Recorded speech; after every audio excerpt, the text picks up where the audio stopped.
Hello mga kasinsin, magandang umaga sa inyong lahat. Thank you sa lahat ng mga nag-subscribe at saka mag-subscribe pa sa ating YouTube channel. Maraming salamat. Okay, ang ating topic sa ngayon is about sa pag-cross country. Maraming nagtatanong sa akin na kung pwede ba daw mag-cross country.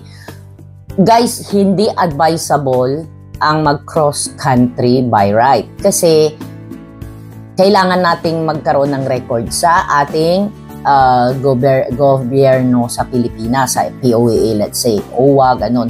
Kasi kung ano yung mangyayari sa inyo sa bansa na pupuntahan ninyo, kasi ganito yon. Halimbawa, dito kayo sa Singapore, talaga, galing sa Pilipinas, ang bound to Singapore kayo. So, after 2 years, 3 years, umalis kayo ng Singapore pero hindi kayo dumaan sa POAA, nag-cross country lang kayo, anything happened to you doon, hindi nyo yun kumbaga sa wala kayong record sa OWA na nandun kayo sa bansa na yon, baka medyo mahirapan kayo maka-avail ng mga benefits or kung ano man yung tulong sa OWA sakaling may mangyari. Ganon. Yun yung mga consequences. Pero pwede rin naman na pagdating mo dun sa bansa na yon, kailangan yung magpunta sa embahada na malapit sa embahada dun at saka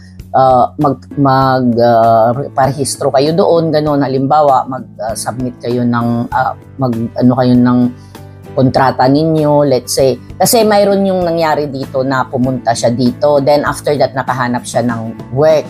So, ang ginawa is yung pumunta siya sa embassy, nag-submit siya ng kontrata sa employer, ganon. So, syempre, pagka nagkaroon na kayo ng kontrata, magkaroon na kayo ng sa POAA natin, nandun na yung may OWA kayo, ganon.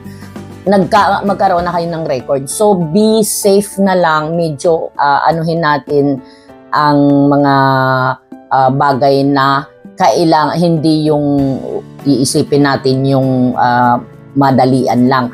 Iisipin natin yung mga mangyayari sa balang araw at saka yung paano tayo matulungan in case may mangyari. Ganon. Kasi kadalasan kasi yung tulad nun, ayaw nang maghihirap, ayaw nang magastusan, ayaw na yung matagalan, kailangan madalian.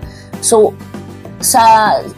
marami ang mga napapahamak sa mga madalian, tulad ng mayroong nai-scam, mayroon yung mga halimbawa magkakaroon kayo ng wala kayong agency, wala kayong sa POAA. So magkaroon kayo ng problema sa inyong mga employer, wala kayong malalapitan. Kumbaga sa hindi pag lumapit kayo sa embassy natin, hahanapan kayo ng asan yung kontrata niyo, asan yung job employment niyo, ganon. So wala kayong maipapakita. So sana guys, ang isipin natin is yung safety natin, kaligtasan natin lahat. Huwag tayong mag-asam ng madali. Walang ganon na sa madalian lang is maano mo kaagad yung success. So yun lang, at saka maraming mga bagay na dapat nating i-considered, pero mas importante is yung kaligtasan natin sa bansa na pupuntahan natin. So yun lang, kailangan talagang magkaroon kayo ng ahensya para legal, o kaya dumiretso kayo sa POAA, doon na mismo kayong mag-apply para hindi seguridad lang. Secure lang kayo at saka yung family nyo. Maraming salamat at saka thank you so much sa pag-subscribe. Don't forget to subscribe, comment, and like sa ating mga videos. Thank you so much and God bless. See you in the next video. Thank you. Bye.